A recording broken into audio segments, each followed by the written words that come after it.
I'm calling the January 18th, 2022 meeting of the East Long Meadow Planning Board to order. Those in attendance are myself, Russell Denver, member Pete Punderson, member George Kingston, member Cassandra Sarasuelo, and member John Torsha, and we're joined by Nina Fazio from the Office of Planning and Community Development. So I am required by Mass General Law to ask if there's anyone who might be recording the meeting. And if so, could you please raise your hand and be brought into the meeting? And you can identify yourself and let us know how you might be recording this meeting. Seeing no hands that are raised, I'm going to ask for approval of the January 4th, 2022 meeting minutes. Hopefully people have had the opportunity to review them. Do I have a motion to approve? So moved, George. I have a motion made and seconded. Any discussion? Hearing none, by roll call. Mr. Torsha? Aye. Mr. Kingston? Aye. Ms. Sarasuelo? Aye. Mr. Punderson? Aye. And I'm a yes as well. First item, Mr. Clerk. Yes, item number 1 under continued business, case SPRW 2021-61, request for site plan review waiver for the construction of a 20-foot by 10-foot outdoor stage at 43 Chestnut Street, assessor's parcel ID 40-7-0 on a plus or minus 2.8 acre site in the Residence A zoning district. Applicant Javier Herrera, 50 Indian Spring Road, East Long Meadow, MA. This has been continued from January 4th, 2022. So we'd like to have the petitioner join us. And I believe we had also asked if there could be a representative from the Masonic Temple available. They could be brought into the meeting.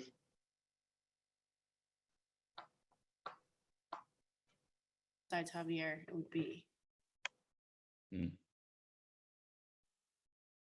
Oh, here we go.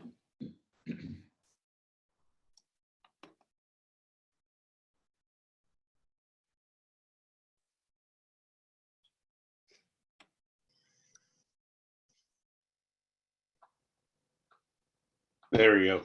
Good evening. My name is AJ Rothy. Can you hear me? I can hear you, can't see you. All right. How about there? Bear with me 1 minute. For some reason, it's not. Let's start my video. For some reason, it's not letting me do it. I sincerely do apologize, but I am here intently.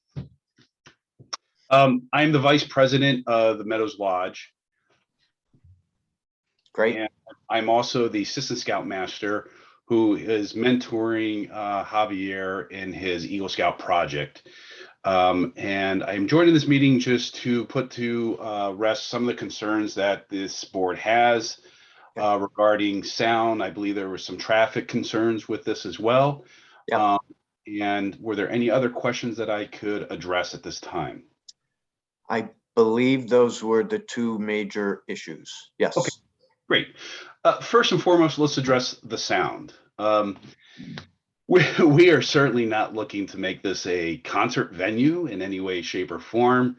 There's no electricity for hooking up speakers to the stage. It's merely for the Boy Scout troop, which the Meadows Lodge has started to sponsor since the church that they were meeting at here in East Long Meadow closed down. So we started sponsoring them approximately about 6-7 months ago, and we thought it'd be a good idea if the scouts do any camping in the back field behind the lodge, that there was a church, that there would be a stage there for them to do skits. And then secondly would be and of course we wouldn't do that to wee hours in the evening. That would be something that would be controlled and monitored by the adult supervision for the troop, as well as anybody at the lodge. Trying to think, as far as traffic, there would be no increase to the traffic either. Again, this is a private social club, and it's not typically open to public venues or any type of activities that would require heavy amounts of traffic. And if we did hold an event that would require police assistance, we would go through the proper channels to make sure that we had all the correct permissions from the town as well as local police and law enforcement. Great. Questions from the board? Pete? I had an opportunity to talk with one of the neighbors that goes to the breakfasts, I think every third Saturday or Sunday. Every third Sunday of the month, yes. So he said there's really no problem with traffic because, as was stated before by the other two guys, people come and go. So that issue satisfied my questions. And as far as noise, there's no noise. Okay. Other comments from the board? Just one quick question. Does the lodge have a an alcohol license, or do you typically apply for a license when you do an event like a one-day license? Correct. We do not have a bar on the facility or on the premise. And so when we do, I happen to be the director of the car show that we've been doing for the last 3 or 4 years. And I go and last year was the first time we had, I had applied for a one-day alcohol permit. We had Iron Duke come out and be the beer vendor. But so to answer your question, yes, we apply for the one-day permit. That's great because it gives the town council the ability to control that. So that's great. Yeah, we typically don't allow alcohol on the premise just because it becomes a liability. It's typically our functions are non-alcoholic functions, it's a family environment. So it's very rare, maybe for a wedding reception that we would have in our hall where we'd go through the town to get a one-day alcohol permit for wine and but nothing heavy, wine and beer. Any other questions, comments, concerns? Thank you very much for attending and clarifying these for us. We greatly appreciate it. No, thank you for inviting me. Sure. Is there a motion on the floor for this item? I'll make a motion to approve the waiver. Do I have a second? I'll second that. Any further discussion? Hearing none, by roll call, Mr. Punderson, Aye. Ms. Saraswello, Aye. Mr. Kingston, Aye. Mr. Torsia, Aye. and I'm a yes as well. Thanks again, and would you please let Javier know the best of luck on his project? I will. Thank you all very much. Have a great night. Thank you. Next item, please. Item number 2, request for consideration of final release of performance bond for Jeffrey Lane Extension Subdivision. Applicant, Southern NE Real Estate Development, Inc., 45 Knollwood Drive, East Long Meadow, MA. This has been continued from January the 4th, 2022. So, That's Mr. fine. Bosworth, and if Mr. Levine is coming into meeting as well. It looks like Tom is in the audience too. So can we bring in Mr. Christensen as well?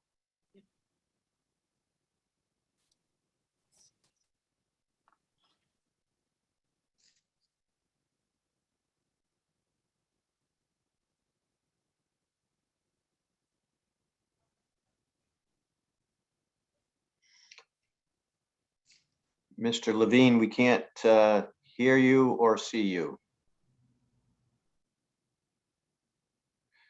There we are. There we are. There we are. So this item was continued from our January 4th meeting. I believe, Mr. Levine, you had indicated that you were going to have further discussions with Mr. Christensen. So I guess either you or Mr. Christensen would please let us know whether those discussions did take place and what were the results. Me, Tom, or you? Go ahead, Larry. Yes, Tom and I have had discussions, and as a result, and yell at me, Tom, if I'm incorrectly stating, the as-built plan with the modifications was submitted.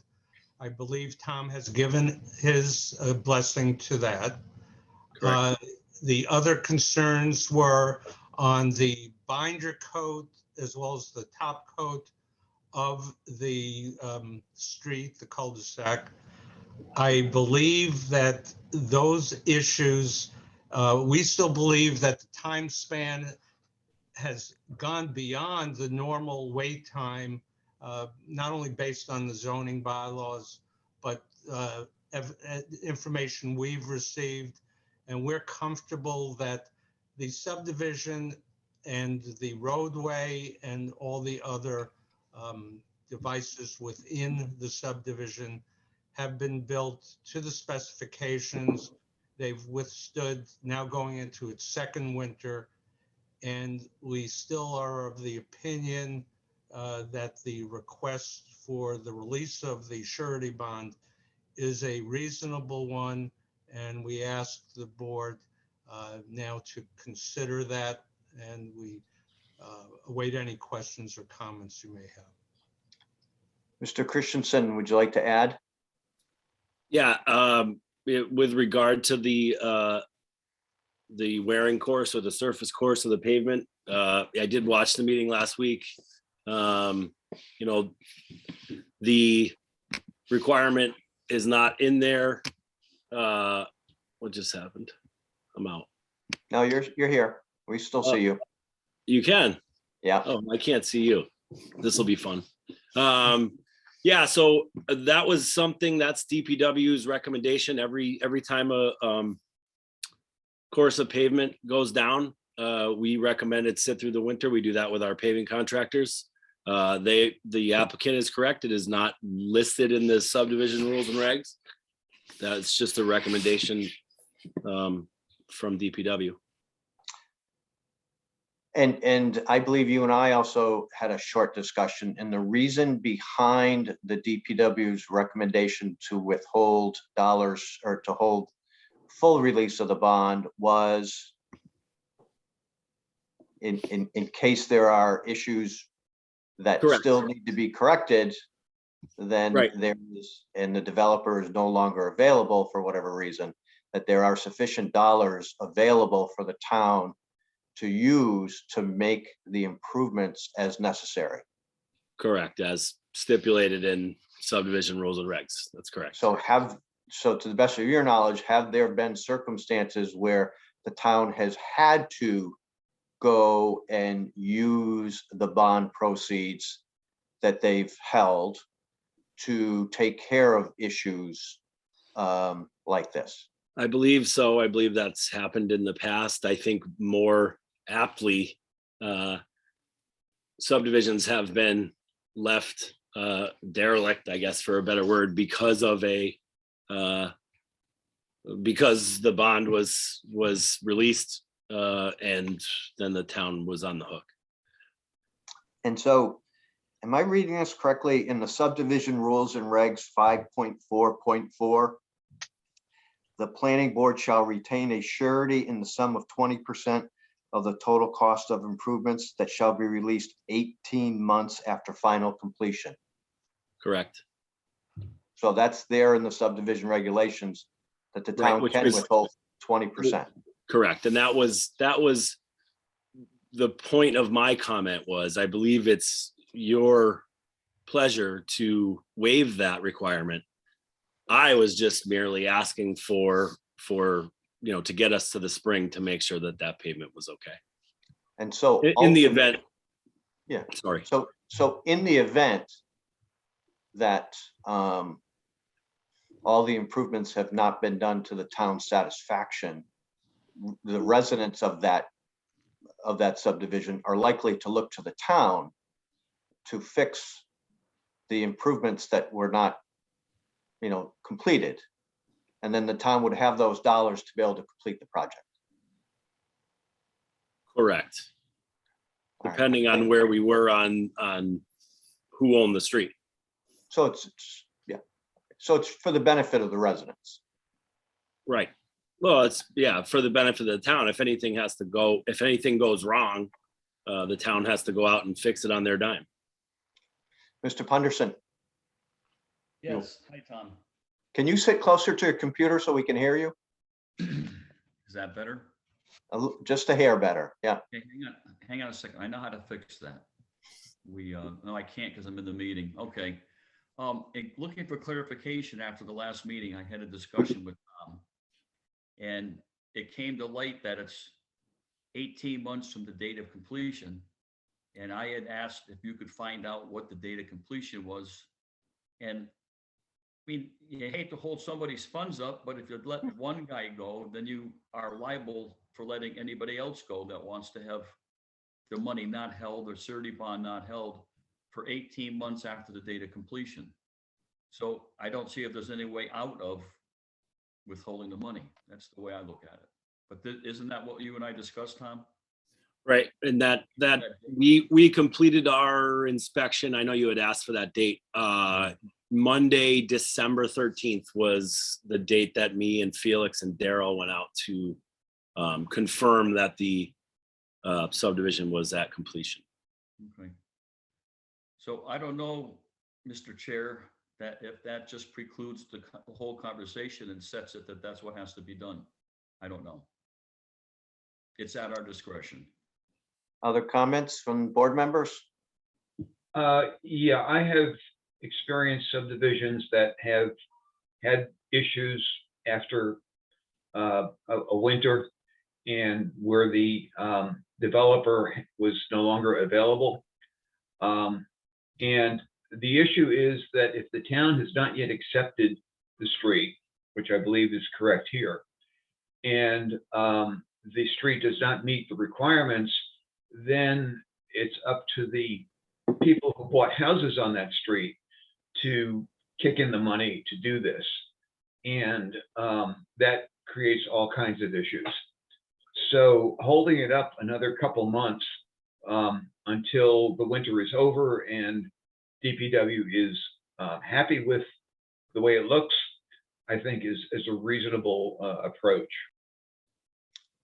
Tom, how many other subdivisions are currently, being completed? There would be 3 under construction currently and 1 with a preliminary approval.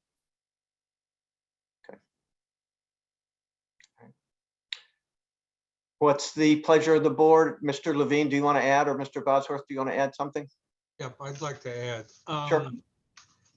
The only thing that happened on November of 2020 was the implementation of the top coat on the road.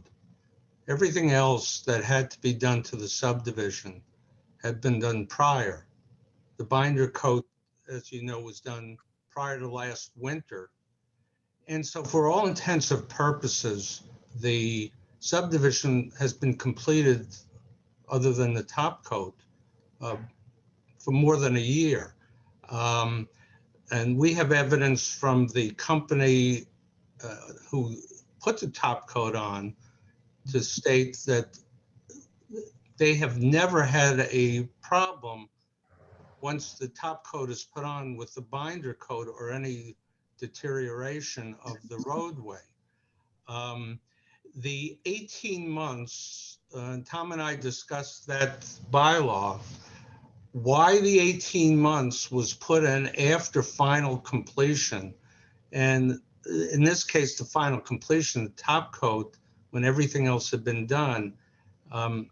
We don't know the rationale for that 18-month requirement, but as you know, both under state law and on the subdivision rules and regs, this board has the ability under the circumstances to waive, including a regulation that uses the word shall. Mhm. So it's not in stone that you have to hold it 18 months. We disagree somewhat with the need to hold it till spring, but I will make a suggestion to the board that if the board is not inclined to agree to a release of the surety bond now, and if Tom Christensen's recommendation would specify a specific date, i.e. April 1st, 2022, we would suggest that DPW could inspect around April 1st. I believe your first meeting in April is April 5th or 6th. Put us back on the agenda, confirm and continue this hearing, and assuming that the report is a positive one, that the action to release the bond could be voted on then. And I will tell you there's a financial reason. This surety bond comes up for renewal the end of April. To renew it beyond that point is quite expensive. And if the town is satisfied, and Tom has indicated that spring is the time to reassess, it would benefit, one, it would benefit the town by seeing that everything has lasted another winter. And two, it would benefit Mr. Bosworth in that large economic expenditure, which even though you renew it for a year, and if you terminate it within the year, you're getting little or no money back as a refund on most of those bonds. So there is an economic reason in this request. So I would ask, if the board is reluctant to do that, that they consider continuing till your first meeting in April. Mr. Punderson, I think it's a gray area. The word completion is a gray area here according to our bylaws. And if completion really has meant before, or can mean the final application of the binder code, then he's close to being 18 months, away from the date of completion. I think we need to absolutely clarify that. 5.4 whatever needs to clarify that, what the completion really means. So I think that Attorney Levine has presented a good case, and I think it's a fair case. So that's my thought on it. do you have a motion? I will make a motion to continue it to the first meeting in April. Do I have a second? I'll second that. Any discussion? So I'll do a discussion. So let's make it the second meeting in April. Can I ask why? I just believe it gives a little more extra time to get us out of winter. So, and that leaves him sufficient time. You said the bond renews the end of April. Yeah, I believe the second meeting, the second Tuesday is The 19th. the 19th. That leaves 11 days. Mr. Bosworth, is that sufficient?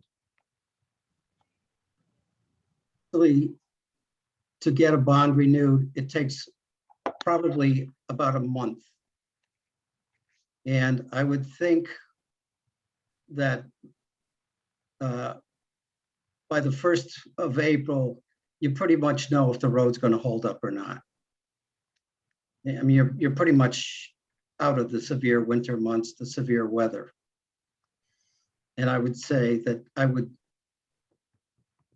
first meeting in April, which is on the 5th, would be adequate time to make that assessment. I would just suggest that, Mr. Chairman, the first meeting in April would be appropriate, given that weather, pandemic, people traveling, we need to make sure that we have a quorum and all that sort of thing. So if we would have to continue it for some reason, it would still give Mr. Bosworth the time, and we could address it at that point. Mr. Christensen, do you want to add anything? No, I mean, I think the point is, I guess we're focusing a lot on the pavement, and that's fine because that's what my comment said. But I think the like Larry alluded to, the 18 months is really for all the infrastructure in the street and protecting the town. That's the bottom line here, is protecting the town. Yep. And I just, as we are all well aware, I think Mr. Christensen said there's 3 other subdivisions going right now with 1 preliminary, and if we are making exceptions, we can certainly anticipate the other 3 developments coming in and looking for an exception, when in the past we have not done this. But so there is a motion and a second. Any further discussion from the board? Hearing none, by roll call, Mr. Punderson. I do have just one comment. Okay, We need to get this straightened out because there are 3 more subdivisions. Yeah. What completion means, if it means the final top coat has to be installed, and that's the completion. If it doesn't, it doesn't. But right now, here we are. Okay. Okay. Mr. Punderson, Aye. Mr. Kingston, Aye. Mr. Torsia, Aye. Ms. Saraswello. Aye. Reluctantly, aye. So that matter passes. Next item, please, Mr. Clerk. Yes, next item, continued public Thank you, hearings. Tom. Thank you. Item number 1, case SP 2021-10, 16 Meadowbrook Road, request for special permit for the installation of a wireless communications monopole and related equipment at 16 Meadowbrook Road, Assessor's Parcel ID 78-1-0 on a 12 plus or minus acre site in the Residence A zoning district. Applicant Selco Partnership, DBA Verizon Wireless, 20 Alexander Drive, Wallingford, Connecticut. This has been continued from October the 19th, 2021, November 16th, and December 21st. So I would ask that Attorney Fryman at least come in. And before you bring the whole team in, Ellen, maybe you can just come on your own, just on camera. And I'd like to ask Nina Fazio to give us an update on the final outcome of Verizon's request for variances in front of the Zoning Board of Appeals, which I believe was done on January 10th. That's correct. Thank you. Good evening, everybody. Ellen, hold on, I asked Nina to give us to fill us in sorry. on what occurred. Okay. So the meeting was held on Monday the 10th. The petitioners were requesting 2 variances from the Zoning Board of Appeals. The first was for a use variance to put the telecommunications tower in a residential zone, which is currently not allowed in our zoning bylaws, but because of the Federal Telecommunications Act, the board is allowed to issue use variances against our bylaws. And that variance was approved unanimously. The second was for a dimensional variance based on the latest zoning drawings, which shows the equipment compound 100 feet from the eastern parcel bound. And the requirement is 250, so they got a 100-foot relief, which passed unanimously as well. There are some conditions of approval that this is still being drafted, so the verbiage isn't there yet. And I'll add that there was discussion on visual screening conditions, but the Zoning Board of Appeals decided that those were best suited for the planning board to put in if the special permit were approved. Okay. All right. Mr. Chairman. Yes, Mr. Kingston. I hate to differ with the Zoning Board of Appeals, but they are not authorized to issue use variances under our bylaw.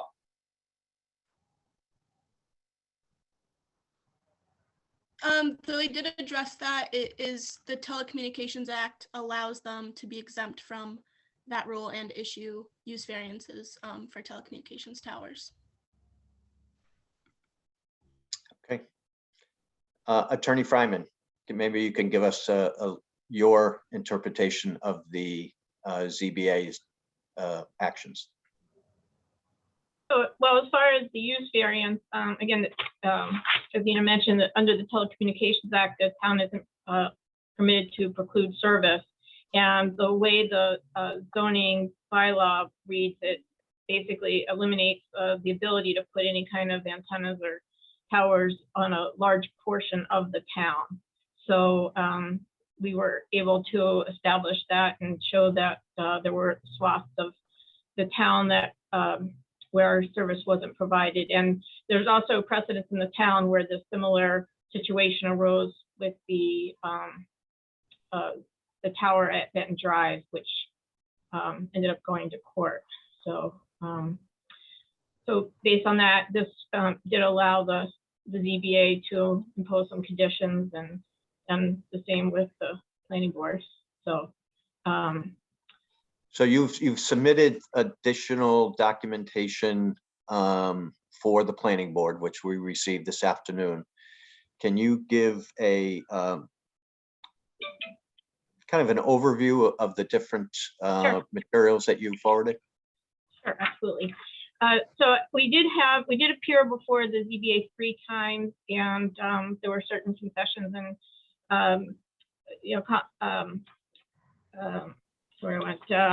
concessions and that we made to get to have the ZBA approve it. One of them was shifting the tower. So we moved it 145 feet away from the northern abutter.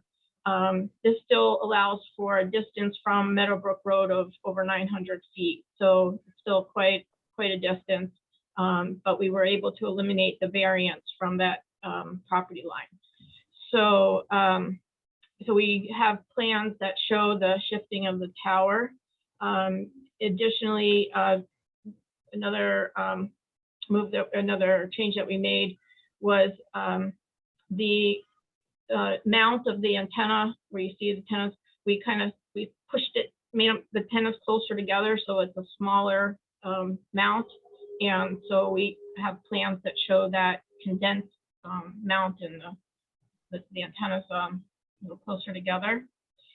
We also have provided some arborvitae additional plantings around the compound, around where the fencing is, and the plans show the additional plantings.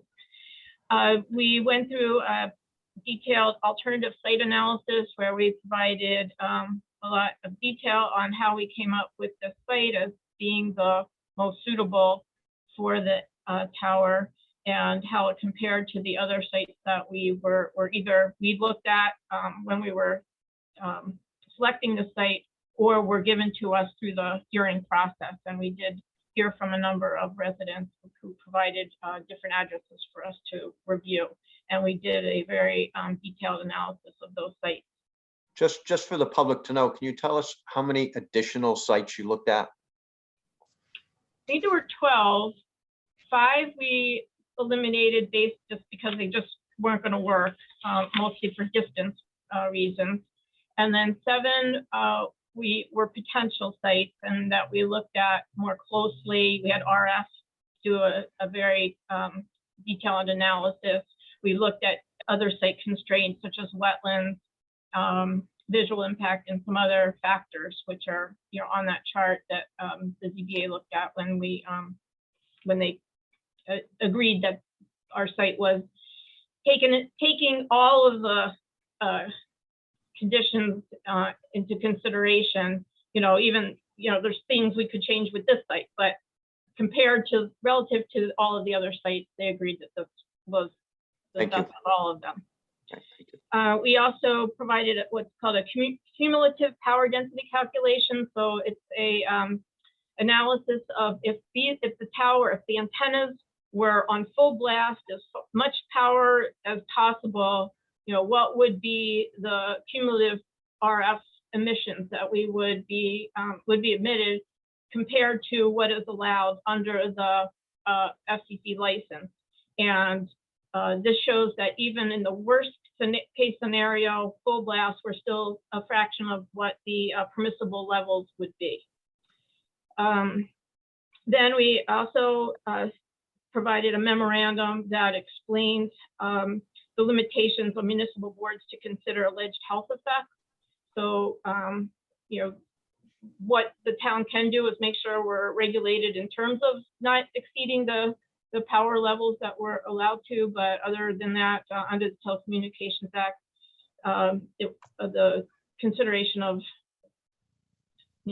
just bringing up health effects is not something that a town can deny a tower based on that. We also had the appraiser do a little more work. He looked at a couple of sites to see what the value of the properties were before a tower. He looked at properties that were in the proximity of a tower, looked at the sale prices before the tower went up, and then after, and established that there was negligible, there was no diminution of the value of the property at all. So it had no effect. His conclusion was it didn't have an effect on the properties. And then we've provided revised photo simulations that just show that basically the change of the distance is not discernible from, given the small distance relative to the entire site. So that's what we've submitted. Again, those were documents that were given originally to the ZBA, and we thought that they would be helpful to this board and be part of the record for your deliberations. So I'd like to, before we open or reopen or continue the public hearing, any board member have questions or comments for Attorney Fryman? Ms. Saraswello? Not really directed at Attorney Fryman, but I know that there were concerns from some townspeople about the health effects, and they compared it to the lawsuit in Pittsfield. But the lawsuit in Pittsfield about the tower, I looked into it and I talked to Nina about it. The lawsuit in Pittsfield regarding the cell tower there is because of the notice to the abutters. So apparently in Pittsfield, they did not send the letters to all of the abutters within 300 feet, which is required. So that's what their lawsuit is about. It's not about the health effects of the tower. I know a resident had brought that up. So. Thank you. Any other concerns before we continue the public hearing? All right. So I'd like. I'm glad to hear Alan, Attorney Fryman had to say, and read the correspondence, was very satisfied with the effort on their part, and I'm glad it's been moved. And I'd now like to open it to the public. If there's someone who would like to be heard, would you please raise your hand so you can be brought into the meeting? I see 3 hands raised. Can I mention one other thing? Sure. One other thing that we offered to help with mitigation is to paint the tower. And again, that was something that we thought was more appropriate for the planning board to consider, and requires a condition. So that is something that we would be amenable to do. And there's different colors, as you know, Benton Drive is blue, there's green, there's brown. So just so you're aware. So why don't we start with, I believe it's Mr. Syker? Greg Syker? He's a member of our team. Oh, okay. So let's, Attorney Stratton. Okay, I think I sent Greg in, but he's not moving. Oh, there he is in. He's a little slow today. Yeah, and if we can bring in Attorney Stratton, Okay. and then when Mr. Stratton is done, we'll bring in Mr. Bernie. Hello. Hello. Hi. Good evening, everyone. Is it possible, is Mr. Bernie on the phone as well, my client with his? Yeah, we can bring him in. Sure, we can bring him in. Both. Sure. Thank you. Sure.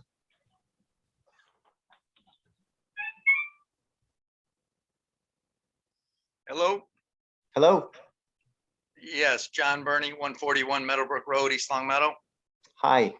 Do you have a camera? Can you come on video? No, I don't believe so. No. Well, I have to tell you, so I I sat think it's gonna down. be audio only. I sat down to watch the ZBA meeting, and I got all the way through Attorney Stratton, and then when it was your time to speak, it went silent. So I Okay. was unable to hear what you had to say at the ZBA, unfortunately. but Okay. He made all the compelling arguments, so that's Seth, do unfortunate. you want me to start? Why don't I start, John, and I'll outline some of the issues and then turn it over to you. Sure. If that works for you. Again, thank you, members of the board. My name is Seth Stratton. I'm an attorney with Fitzgerald Law with offices at 46 Center Square here in East Long Meadow. I represent Mr. John Burney of 185 Meadowbrook Road in East Long Meadow, and Ms. Cynthia Normandin of 540 Summers Road in East Long Meadow, both of whom own proper abutting the subject parcel. Mr. Denver, it sounds that you've reviewed the ZBA meeting, and so you've heard the arguments that we've made there. I won't reiterate those, though I would request, and I will email to Nina the submission that we made and ask that it be added to the record here in terms of our legal arguments to be incorporated by reference in this meeting. I would like to highlight a few additional points relevant to the consideration of a special permit.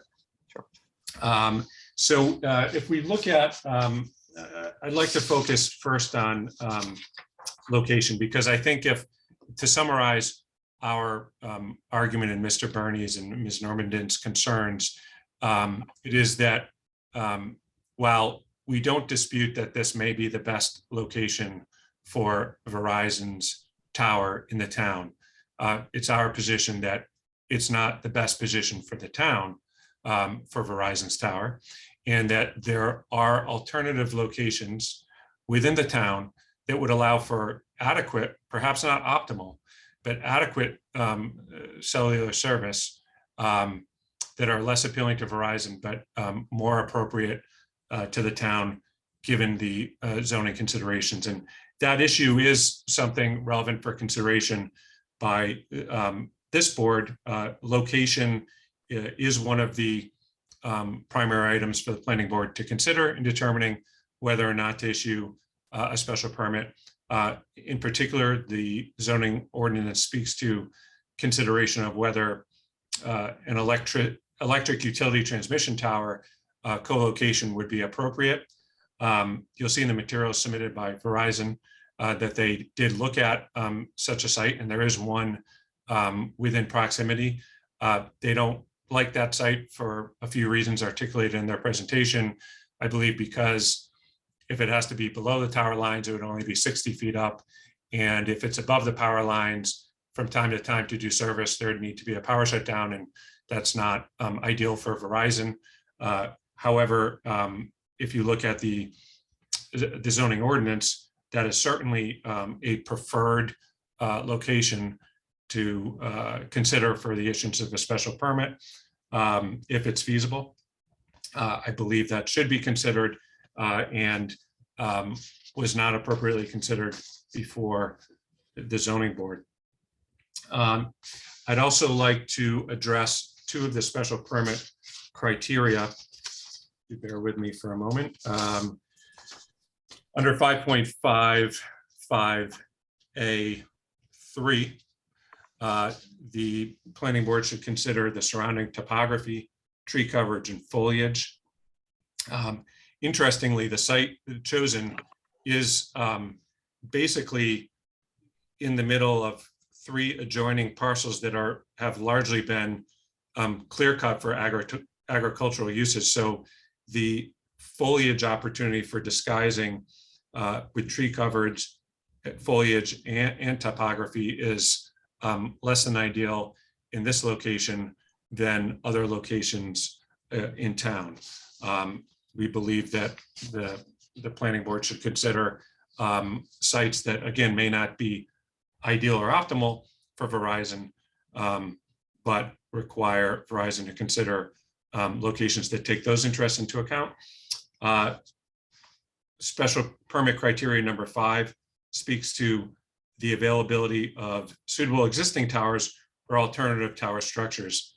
Again, this goes to the point of existing utility poles, which would allow for co-location of an antenna. Again, less than ideal from Verizon's standpoint, but preferred to be considered under the zoning ordinance. Under 5.5 C2, the planning board has the ability to, I'm sorry, it's, bear with me for one moment.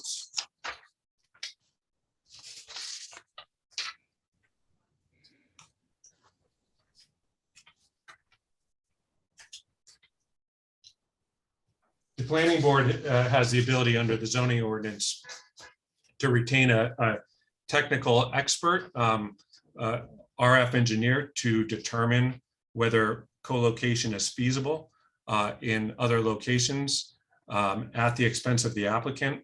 I would suggest and request on behalf of Mr. Bernie, Ms. Norman, that authority by the planning board be exercised to determine whether in fact the analysis presented by Verizon, which again, no doubt concludes that the current location is optimal, but it is understandably self-serving in that it eliminates any other location other than the chosen site.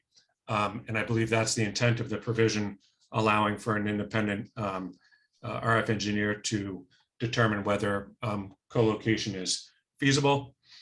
And then finally, Mr. Bernie would request that under section 5.5 E1, with respect to modifications, that while generally co-location of antenna for other providers is preferred under the ordinance, here where the location in the residential district is such a concern, there has been a condition with respect to a smaller array for the Verizon antenna. We would request that the board deem any additional antenna added for another carrier to be a change in the size or type of antenna and added equipment that would require the Verizon or the applicant to come back to this board and seek a special permit for any such modification under 5.5 E1. And with that, I'll conclude my remarks and turn it over to Mr. Bernie to add any additional color or points that I've missed. Hello? Yes. Yes, John Burney, as I mentioned earlier, owner and operator of Meadowbrook Farm, one of the few remaining full-time farmers in the town of East Long Meadow. We are opposed to this project for two major reasons. One, as Seth mentioned, the location. And it's very, very clear in the town bylaws that it's the responsibility of the petitioner to prove that this is really the best location. And Verizon has demonstrated that there's a gap in coverage in the south end of town. So they picked a property that was exactly equidistant between their two existing towers. And I own a 20-acre parcel that abuts the subject property on the northerly boundary. And my property was originally the target property, but I wasn't interested then, and I'm not interested now, because the town has so little agricultural property left. To compromise it with public utilities is a bad move to make. So they're doing the same thing. This property, the subject property, is an agricultural piece of property under 61A, and they're looking to compromise the property with a 125-foot cell tower. And well, when you say, well, the footprint isn't that big and this and that, it's a dangerous precedent to set when you have a town with so little agricultural property. So I'm opposed to it for that reason. I think we need to be careful. We've lost quite a bit of land over my years farming to both public utilities and specifically solar fields and things like this. So the town needs to do whatever they can to protect the little bit of agricultural property left in town. And I think it's very telling. Seth made the argument, is it adequate or optimal? And you got to recognize that there's two very different objectives here. Verizon's objective obviously is optimal, which would be equidistant from the two existing towers. And they want a piece of agricultural land because that's simple. There's no, the road is there for the most part. There's no land clearing. It's low lying fruit. So they obviously want to go for agricultural property. Happens all the time. The town, on the other hand, needs to meet by the Federal Trade Communications Act, needs to meet Verizon's need to fill in this gap in coverage, but they don't need to approve the optimal location. Now, everyone's familiar with the south end of town. There's still some rural areas there. Specifically, a couple parcels that I think would be much better for the town as a whole would be the west side of 83, where the high tension line comes through. Now, the chairman of the ZBA incorrectly said that, well, this isn't possible because the high tension lines would interfere with a radio tower. Well, there's that same exact situation, maybe the same power line in Agawam with a cell tower right there within a couple hundred feet of the high tension transmission line. So in my viewpoint, an ideal location would be the west side of 83, which is wooded.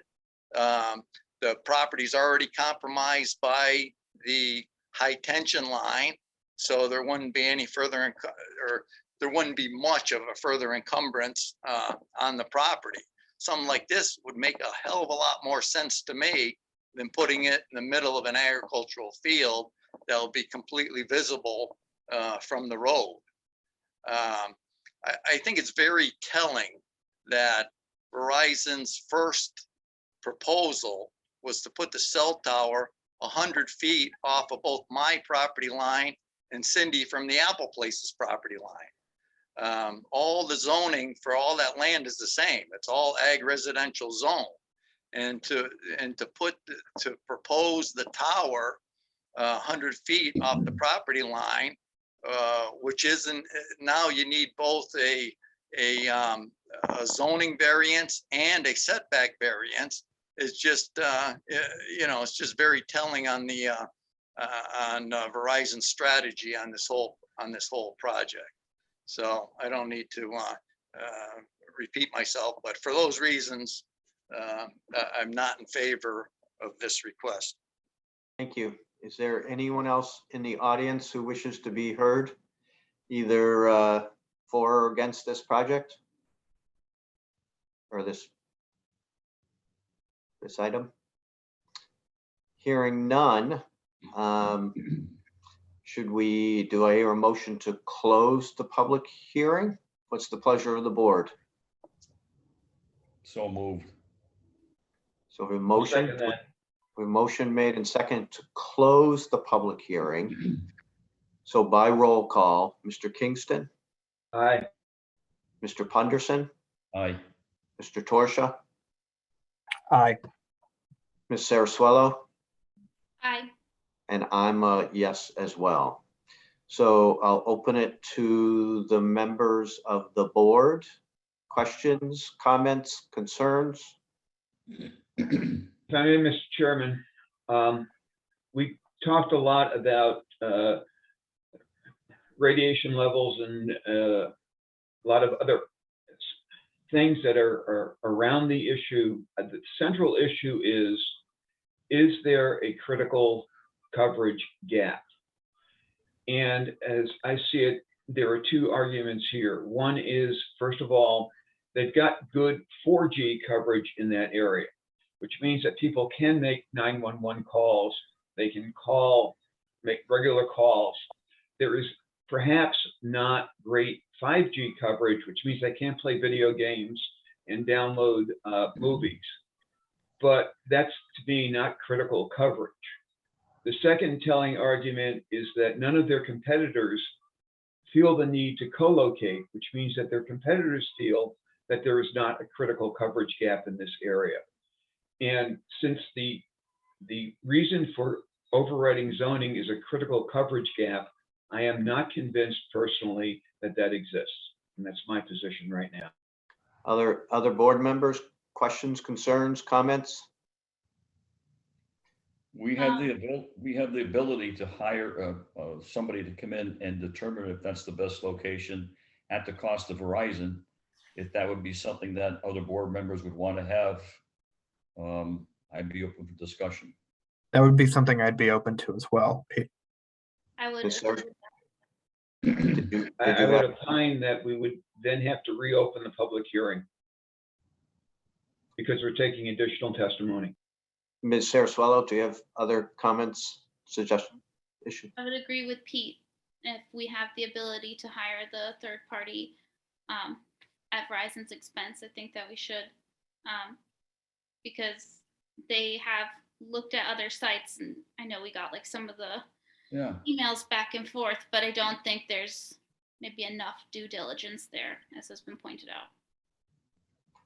I mean, I hate to kibosh on it further, and make it further out for them, but to say once and for all, the town even had the professional come in, and if it agrees with what Verizon found, then build the tower. It's I hate to be the one to say it, but it seems to be the right thing to do. Well, I will be disagreeing with all of you on this issue. I found Verizon's efforts to look at alternative sites very admirable. I'm not aware of them doing it in other locations. I believe Ms. Fryman indicated they looked at as many as I think I'm right, 12 different locations. They gave a very complete explanation about why each one did or did not work.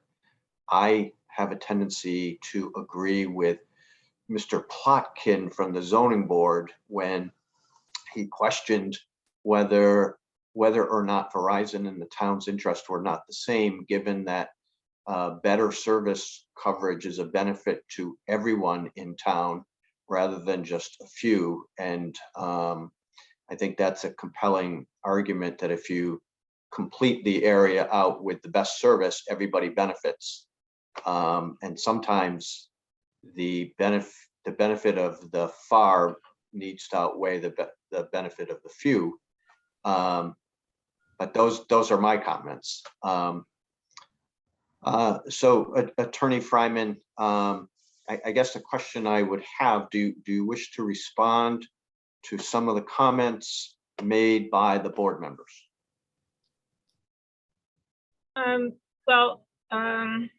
Make sure I remember them all. I mean, as far as going on a high power transmission tower, that's really not a feasible alternative.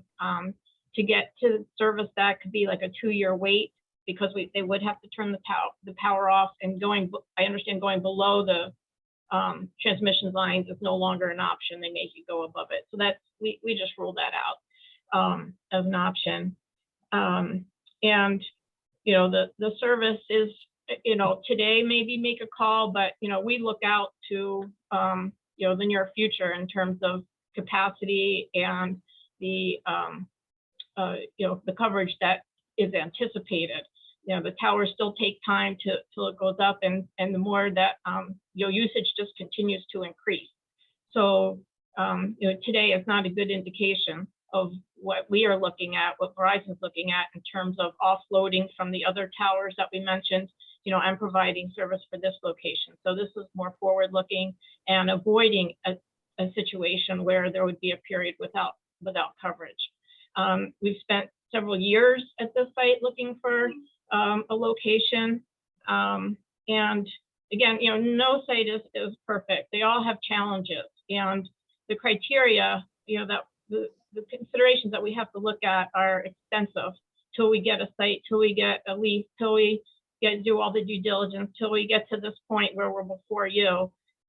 It's a quite lengthy, arduous process. And we wouldn't be here doing this if it wasn't something that was necessary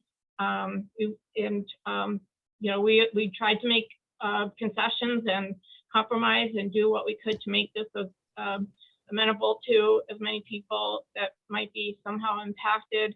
And shifting the tower, making it look different.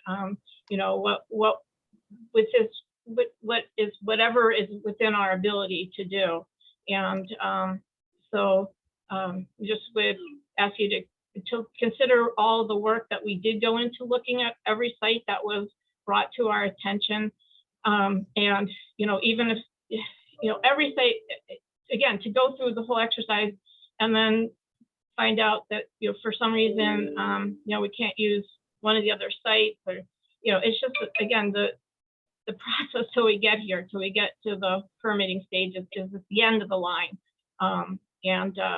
So even if someone were to say that another site is better, there's a lot of work that would be done, and we feel like we've done as much as we can to screen out and to conclude that this is, again, relatively speaking, looking at all of the opportunities, given the sphere of the area that we're looking in the town. We don't have the whole town to look at. We have a certain area in order to provide the seamless coverage to connect to the other towers, so that we have someone driving through town and never dropping a call. We're limited, and no site is the towers aren't invisible. I'm sure, I don't know what it was like when they started putting up telephone poles, but I mean, we showed you a photo of them from the road, and all you saw were wires from the telephone poles, but they're invisible to us now. We just know that progress requires that we have certain things in our vision now that we have to look at, but in the end, it is to benefit us all. And we don't know what the next thing to come along will be that we will need our phones for our laptops, all of our devices. And, we think this is a benefit to the town, this is a benefit to the area of the town, the Meadow Road area. We ask for your, consideration. And, the ZBA, as I said, we were before them 3 hearings. They did a tremendous job of looking in and asking questions, studying everything. They did a very detailed analysis for them to come up with a 5-0 vote to approve both the variance and the use variance, and the dimensional variance was not done lightly by them. It was a good dialogue we had, and we worked with them, and we hope that you will remember that and keep that in mind too as you continue your deliberation. Thank you. So back to the board, Mr. Punderson. Attorney Fryman, I read all the information that you passed on to the board regarding your past searches. And after reading, I was completely satisfied that you had done your due diligence, and I fully understand the processes involved in getting to where we're at right now. Arduous, to say the least. I agree. Is it needed? Yes. In my life it is. I live there, and I know how poor it can be. I only brought up that comment because I didn't know that was an avenue that we could follow if we wanted to. But I'm going to retract that and have faith in your diligence in your finding the optimum position. So that's my comment. So if there are no further comments or no further questions, do we have a motion one way or the other? Or an affirmative motion that we could act on? Thank you, Mr. Kingston, for that constant reminder of the affirmative motion.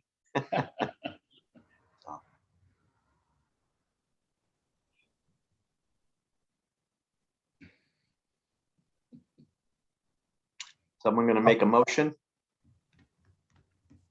I'll move to approve the request for special permit. Do I have a second? Please verbally state that, Mr. Punderson. Second. So a motion made and seconded. Any further discussion? So I believe we should probably have some discussion about conditions. So because I think this. Oh, Go ahead, John. Good job. Go. I think I think shrubbery would perhaps be a good idea. My thought though is considering it's, a lot of the areas cleared, how much shrubbery would be effective.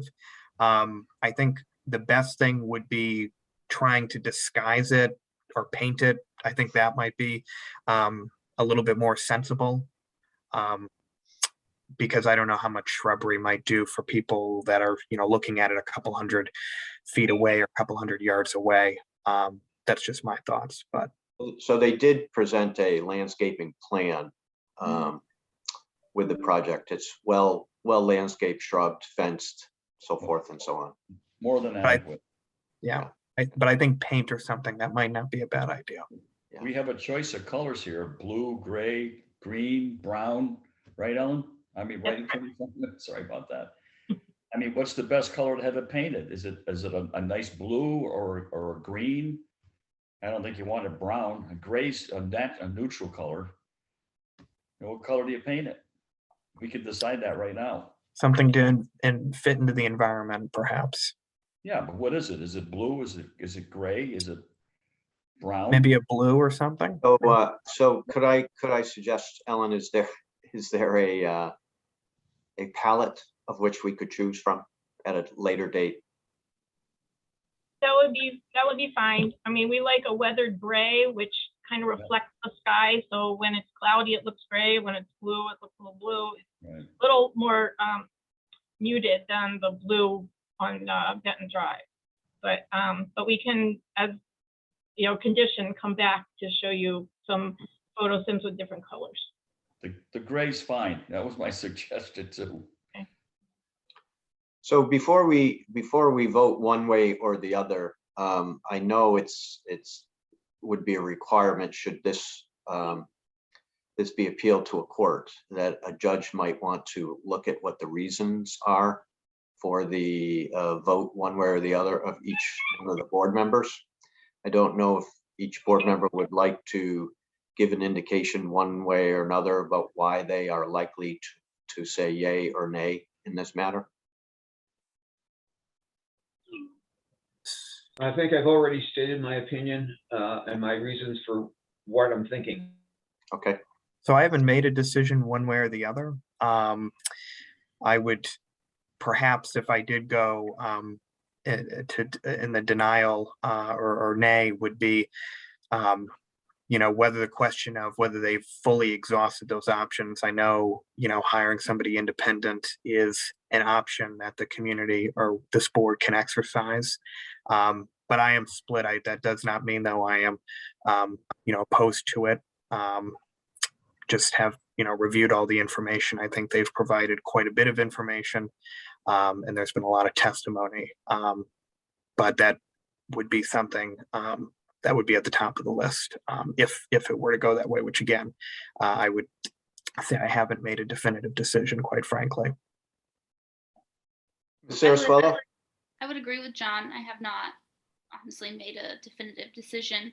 I think that if we have the option for that third party to do it, then it might be in the town's best interest, since there is so much back and forth on it. Is it better that we exhaust that so that we are doing our job not only as residents, but to our fellow residents, so that we can say that we've done all that we can do?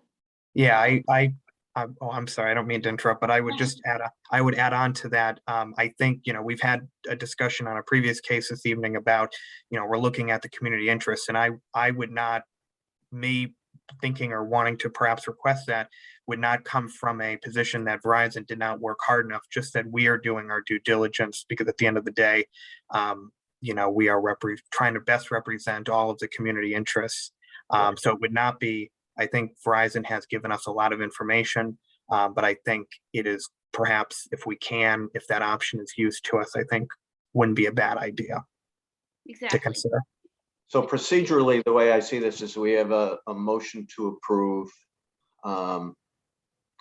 It's been seconded.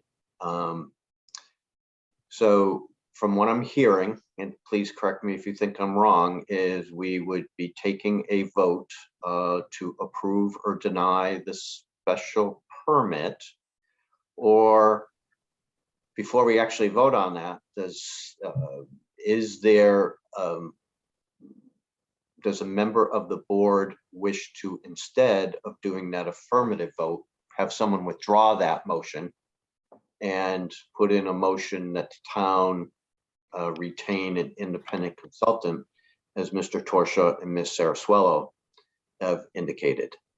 I just want to make sure we keep the procedure correct. So, Mr. Punderson. My comment would be, the next time there's a petitioner bringing forth the location for a cell tower, that at that time, somebody is assigned as an independent evaluator of their opinion before it even comes to us. I don't know how long that period of time is, that, or how long it takes, but Attorney Fryman, do you have any idea how long it would take for somebody to come in? I mean, in real life? Several months. Not years? No, it would be several months though. Hmm. I don't know. I mean, again, I don't know what they would be looking for. I mean, normally there's would they be looking just at RF, or, I don't know what the scope of what you're looking for. I mean, we would, some of this is proprietary to Verizon, what they need and what they're looking for. So, I just don't know what somebody would be, what criteria they'd be looking at and what they would be able to tell you that we haven't already told you. So, I mean, we would need a use variance anywhere we go. We've shown you all the sites, all the challenges relative to setback on all the sites. I